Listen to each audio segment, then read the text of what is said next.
You signed up to do a career that is extremely difficult to break into. And the truth of the matter is, and I say this all the time, it's kind of my slogan, if you don't do the work, somebody else will. See that every little thing has been formulated so it mirrors something in the real world. Everything.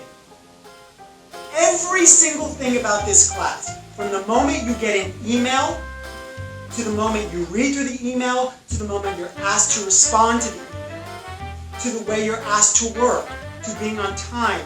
It's all to strengthen a professional muscling, and there's nothing standing in the way, logistically, of you fulfilling what you want to fulfill. You want to learn, but if you want to learn, you have to hold yourself accountable for being the instrument that's going to learn.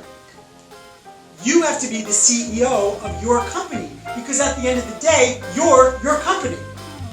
You're your boss. You're the one that either says, I'm doing the work or not. You're the one that holds yourself accountable to being the business that you want to be. Before we can do anything, we have to familiarize ourselves with the text so we understand what the story is. Not an idea of the story. If you're going to read the play just once, you're not going to do the work. If you're going to read the play twice, you're not going to do the work. You have to read the play multiple times to, first of all, understand the play. Second of all, understand the world of the play. Third of all, start to understand the theme of the play. Then to start to understand the characters within the play. Then to start understanding you in the play.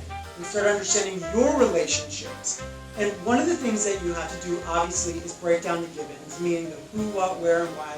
All the things that are in the text that the writer gives you. You have to understand the givens in all ways, so every single cell in your body is vibrating that human being. Start making any assumptions. You have to look at those unwavering facts for what they are.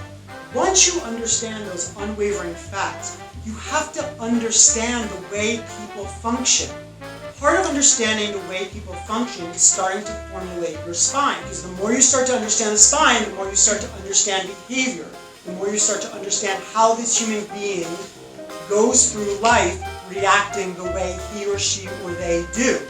So, you don't confuse the way you react in life with the way the character reacts. You find specific aspects of who you are that are in line with the spine, and you focus on that and bring that aspect of who you are out in the work.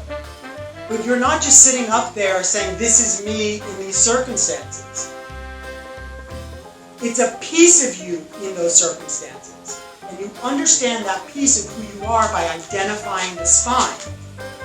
It's a step that cannot be skipped, and it's also a step that is highly sophisticated because it takes an actor really utilizing their specificity, their understanding, their psychology, their detectiveness, and their willingness to put all these things together and then understand what's behind all of it. If you don't do that, it literally makes you a line reader. And that's the thing that separates us from not caring what's happening on the stage to something that makes us lean forward and saying, oh my God, that performance is groundbreaking. Because we see an actor understand the full substance of the text and then bring it to life with the tools and the necessary things they have to bring that life together. So this is your opportunity to exercise really that detective work so you're able to tell the story a writer has written and not your version of the story. You live your version of what the writer is giving, but you don't rewrite your version of the story that a writer has hypothetically put out. We have to start really understanding how this person functions. How do you start to really understand how this person functions through his or her their life? There's a couple things. First of all, you look at their behavior in the text. How does the writer illustrate or demonstrate how this person behaves in the world that they're living? You look at their history. What do we know historically about this person that tells us who they are in this here and now moment? we look at what they say about themselves. Literally, what do they say about themselves? That keys us into who that person is. Then we look at what we say about other people. That already tells us something about how we function in our everyday life. And then we look at what other people say about us. That's going to clue us in even more to how we function in everyday life. We look at what we do for a living. We look at the environment that we're living in. How do we behave in home? How do we behave publicly?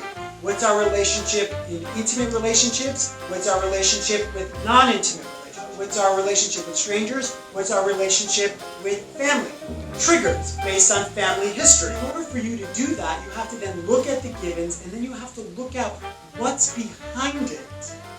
When you look at all that stuff, you have to start asking the question, why?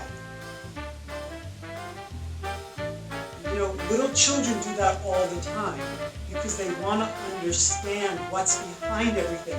Why do they ask the word why? Because it's new to them. And these characters, that life of these characters is so new to you, you have to be willing to ask the word why.